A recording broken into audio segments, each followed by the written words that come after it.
दोस्तों इस वीडियो में हम लोग डिविडेंड के बारे में बात करने वाले हैं। ये डिविडेंड क्या होता है, कितने टाइप्स के डिविडेंड होते हैं, कौन कौन से फैक्टर्स होते हैं डिविडेंड में, मतलब डिविडेंड से रिलेटेड जो भी क्वेश्चन आपके मन में होगा उसका आंसर आपको इस वीडियो में मिल जाएगा। डिविडेंड का पैसा कब आपके बैंक अकाउंट में आता है, कैसे आता है, ये सारी बातें इस वीडियो में हम लोग डिस्कस करने वाले हैं। तो ये वीडियो आप स्टार्टिंग से लेकर एंड तक पूरा देखिएगा। चलिए फिर से वीडियो शुरू करते हैं।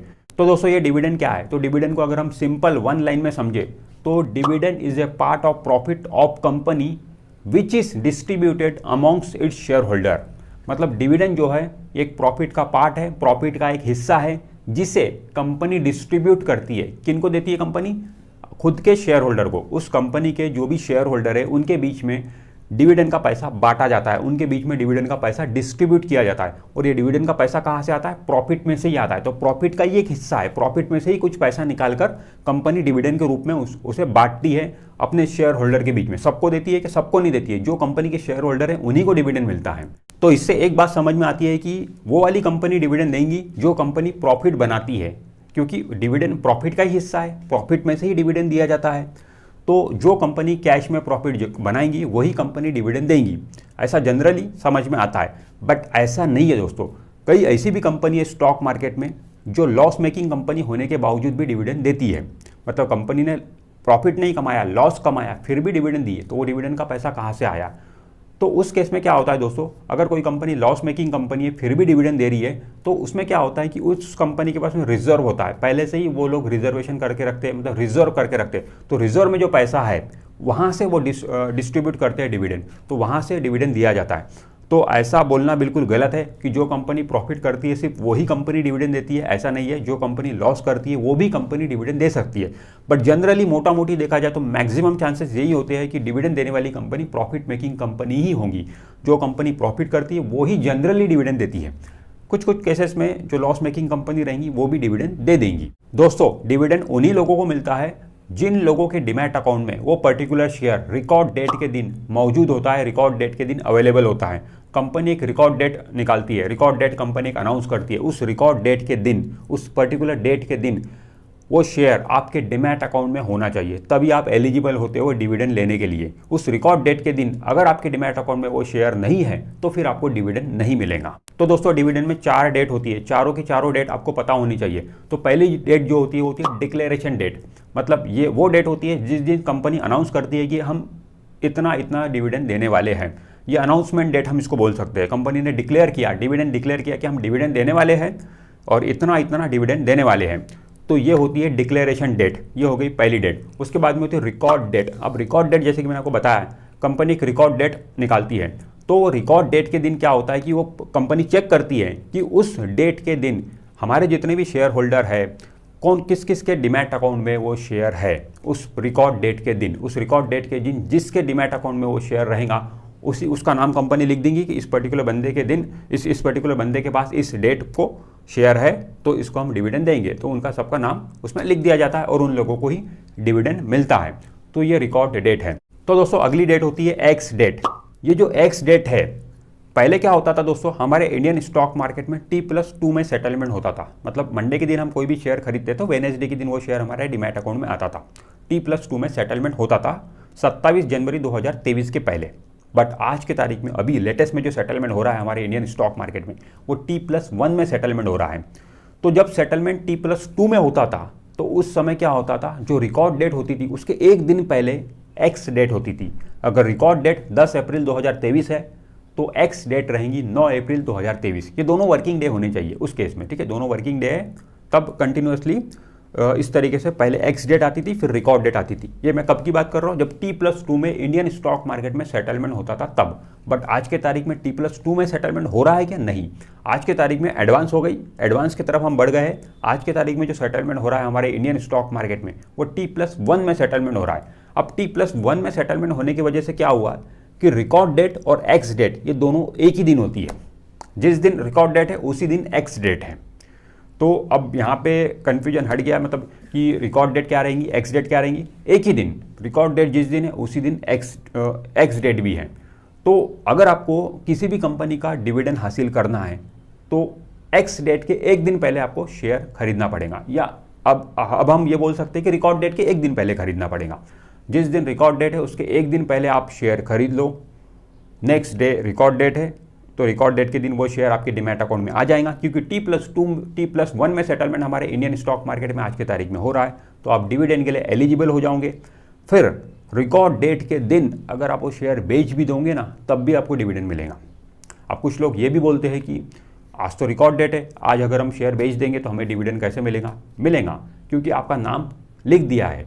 तो कंपनी देखो, आपने मान लो 9 अप्रैल को शेयर खरीद लिया, 10 अप्रैल है रिकॉर्ड डेट, तो कंपनी 10 अप्रैल को जाके चेक करेंगी कि आपके डीमैट अकाउंट में शेयर है क्या। शेयर दिखेगा, क्योंकि एक ही दिन में सेटलमेंट हो चुका है आज की तारीख में। 9 को खरीदा, 10 को वो आपके डीमैट अकाउंट में शेयर आ जाएगा।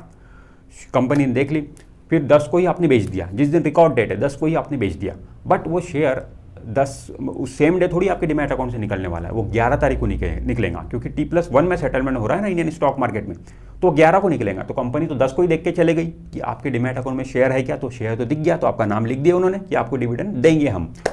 तो 10 को बेचा आपने, 11 को आपके डीमैट से निकलेगा, उससे कोई फर्क नहीं पड़ने वाला है। तो कहने का मतलब है एक ही दिन, अगर आपको कोई भी कंपनी का सिर्फ डिविडेंड लेने के लिए शेयर खरीदना है, तो सिर्फ एक ही दिन के लिए आपको शेयर खरीदने की जरूरत है आज की तारीख में। रिकॉर्ड डेट के एक दिन पहले खरीदो और रिकॉर्ड डेट को बेच दो, तो भी आपको डिविडेंड मिल जाएगा। दोस्तों अगली डेट होती है पेमेंट डेट, मतलब ये वो डेट होती है जिस दिन कंपनी डिविडेंड का पेमेंट करती है। अब ये जो डेट होती है दोस्तों, ये डिक्लेयर नहीं होती है, कंपनी पहले से आपको नहीं बताएंगे कि हम इस पर्टिकुलर डेट के दिन आपको डिविडेंड का पैसा आपके बैंक अकाउंट में क्रेडिट करेंगे, ये डेट नहीं बताती है। बट आप ये मान के चलिए कि जो रिकॉर्ड डेट होती है, वो रिकॉर्ड डेट के 1 मंथ के अंदर, मतलब जिस दिन रिकॉर्ड डेट है वहाँ से 1 महीने के अंदर अंदर आपको डिविडेंड का पैसा आपके बैंक अकाउंट में मिल जाता है। कौन से बैंक अकाउंट में? जो रजिस्टर्ड बैंक अकाउंट रहेगा, जो बैंक अकाउंट आपके डीमैट अकाउंट से लिंक रहेगा, उसी बैंक अकाउंट में वो पैसा, डिविडेंड का पैसा आपको जनरली मिल जाता है। और दोस्तों ये जो डिविडेंड मिलता है, ये नंबर ऑफ शेयर पे मिलता है, आपके पास में कितनी क्वांटिटी है उस हिसाब से आपको डिविडेंड मिलेगा। कंपनी जो भी डिविडेंड देती है, नंबर ऑफ क्वांटिटी पर डिविडेंड देती है, एक शेयर के पीछे इतना डिविडेंड, तो जिसके पास जितने ज़्यादा शेयर रहेंगे उसे उतना डिविडेंड मिलेगा। दोस्तों कुछ कंपनी होती है जो साल में सिर्फ एक ही बार डिविडेंड देती है, और कुछ कंपनी होती है जो साल में 2-2 बार 3-3 बार भी डिविडेंड देती है। जो कंपनी साल में सिर्फ एक ही बार डिविडेंड देती है, वो जनरली फाइनेंशियल ईयर के एंड में डिविडेंड देती है, और उसे फाइनल डिविडेंड बोला जाता है। और जो कंपनी साल में 2 बार 3 बार डिविडेंड दे रही है, उसे इंटरिम डिविडेंड बोला जाता है। जो इंटरिम डिविडेंड होता है, वो फाइनेंशियल ईयर एंड होने के पहले ही दिया जाता है, बीच में ही कंपनी ने डिविडेंड बांट दिए, 2 बार बांट दिए, 3 बार बांट दिए, तो वो इंटरिम डिविडेंड हुआ। तो इस तरीके से कुछ कंपनी आपको स्टॉक मार्केट में दिखेंगी जो साल में 2-2 बार 3-3 बार भी डिविडेंड दे रही है, कुछ कंपनी साल में एक ही बार डिविडेंड दे रही है, और कुछ कंपनी ऐसी भी होती है जो डिविडेंड नहीं देती है। तो ये कंपनी पे डिपेंड करता है कि वो डिविडेंड देना चाहती है या फिर नहीं देना चाहती है। कुछ कंपनी क्या करती है कि डिविडेंड ना देकर उसी पैसे को, मतलब कंपनी ने प्रॉफिट कमाया बट कंपनी फिर भी डिविडेंड नहीं दे रही है, तो कंपनी क्या करती है, उसी पैसे से अपना बिजनेस को एक्सपांड करने की कोशिश करती है, उसी पैसे से अपने बिजनेस को और एक्सपांड करते हैं, न्यू लेवल पर लेके जाने की कोशिश करती है। बट कुछ कंपनी के पास में प्लान नहीं होते हैं, अब ये पैसा प्रॉफिट हमने बना लिया है, हमारे पास में कुछ, हमें अब कुछ बिजनेस एक्सपांड करना नहीं है, हमें कुछ अब दिख नहीं रहा है ऐसा कुछ, तो फिर कंपनी वो पैसे को डिविडेंड के रूप में शेयर होल्डर के बीच में बांट देती है। तो ये डिपेंड करता है कंपनी पे, कंपनी के मैनेजमेंट पे, वो कितना डिविडेंड देने वाले हैं, देने भी वाले हैं या फिर नहीं देने वाले। अब दोस्तों बड़ा सवाल ये है, क्या सिर्फ हमें डिविडेंड पाने के लिए कोई कंपनी का शेयर खरीदना चाहिए क्या? तो दोस्तों देखिए, इसमें नुकसान तो कोई नहीं है, बट एज सच कोई इसमें फ़ायदा भी नहीं है, क्योंकि कंपनी जितने अमाउंट का डिविडेंड देती है, उतना ही अमाउंट रिकॉर्ड डेट के दिन उसके शेयर प्राइस में एडजस्ट हो जाता है। एग्जाम्पल के तौर पे मान लो कोई कंपनी का शेयर का भाव 500 रुपये चल रहा है, कंपनी ने डिविडेंड डिक्लेयर किया 5 रुपये, कंपनी 5 रुपये डिविडेंड देने वाली है। रिकॉर्ड डेट के दिन क्या होगा, 500 रुपये का भाव है एक दिन पहले, अब रिकॉर्ड डेट के दिन क्या होगा, वो कंपनी का भाव 5 रुपये नीचे खुलेगा, 495 रुपीज़ पे अगले दिन वो ओपन होगा। तो आपने डिविडेंड के लिए शेयर खरीदा, डिविडेंड तो आपको 5 रुपये का मिल जाएगा, बट 500 रुपये का शेयर आपका 495 रुपीज़ पे ओपन हुआ, डिविडेंड की वजह से एडजस्ट हो गया शेयर प्राइस। मतलब कंपनी ने क्या किया, एक हाथ से दिया दूसरे हाथ से वापस ले लिया, ऐसा हम बोल सकते हैं। तो ऐसा सीधा सीधा कोई फायदा नहीं होता हमारा कि डिविडेंड का पैसा एक्स्ट्रा हमें मिल रहा है, एक्स्ट्रा नहीं मिलता है, वो शेयर प्राइस में ही एडजस्ट हो जाता है। बट दोस्तों सेंटीमेंट के लिहाज से अच्छा होता है, क्योंकि कंपनी ने डिविडेंड दिया है, मतलब कंपनी प्रॉफिट मेकिंग है, कंपनी अच्छी चल रही है। जो कंपनी डिविडेंड देती है उसे काफ़ी रिस्पेक्ट से देखा जाता है, अच्छी कंपनी उसे माना जाता है, तो सेंटीमेंट के लिहाज से अच्छा है। मतलब आप डिविडेंड के लिए शेयर खरीदे, अगर आप लॉन्ग टर्म डेफिनेटली उस कंपनी को रखोगे तो आपको फ़ायदा होगा, ऐसा हम जनरली बोल सकते हैं। ऐसा श्योर नहीं है, क्योंकि कई ऐसी गवर्नमेंट कंपनी जो अच्छा खासा डिविडेंड देती है बट उनका शेयर का प्राइस उतना नहीं बढ़ता है, तो आपको ध्यान देना पड़ेगा ऐसी कंपनी पे जो कंपनी डिविडेंड भी देती है बट उनमें ग्रोथ पोटेंशियल भी होना चाहिए, उनका शेयर का भाव भी बढ़ना चाहिए। सिर्फ डिविडेंड के लिए हमें शेयर नहीं खरीदना चाहिए। सिर्फ डिविडेंड के लिए शेयर खरीदोगे तो काफ़ी कंपनी आपको स्टॉक मार्केट में मिल जाएंगी जो अच्छा खासा डिविडेंड आपको देंगी, डिविडेंड के रूप में आप कमा लोगे। बट शेयर का प्राइस नहीं बढ़ेगा तो आप उतना पैसा नहीं कमा पाओगे जितना एक्चुअल में आपने कमाना चाहिए, क्योंकि रियल वेल्थ जो बनती है दोस्तों वो शेयर एप्रिसिएशन से बनती है। शेयर का भाव बढ़ना चाहिए, वहीं से आपकी रियल वेल्थ बनेगी। डिविडेंड तो बहुत नाम मात्रा का होता है, बहुत कम डिविडेंड मिलता है, ठीक है। तो एफडी समझ लो, एफडी के जितना इंटरेस्ट रेट होता है उतना डिविडेंड मिलता है या उससे भी थोड़ा बहुत कम ही मिलता है। तो डिविडेंड नाम मात्रा का होता है, डिविडेंड कोई हमारी प्राइम कमाई नहीं होनी चाहिए। प्राइम कमाई हमारी जो होनी चाहिए शेयर एप्रिसिएशन होना चाहिए। हमारा focus, main focus, prime focus share appreciation होना चाहिए, शेयर का भाव बढ़ना चाहिए। भले ही कंपनी डिविडेंड ना दे, शेयर का भाव अगर बढ़ेगा तो आप अच्छा खासा पैसा कमाओगे। तो दोस्तों इस वीडियो में हमने डिविडेंड के बारे में समझा, डिविडेंड क्या होता है, कंपनी कब डिविडेंड देती है, कैसे देती है, ये सारी बातें इस वीडियो में हमने समझी। तो मुझे उम्मीद है कि ये वीडियो आपको अच्छा लगा होगा। अगर वीडियो अच्छा लगा तो वीडियो को लाइक करिए, चैनल को सब्सक्राइब करिए। मैं मिलता हूं आपसे नेक्स्ट वीडियो में, तब तक के लिए बाय बाय।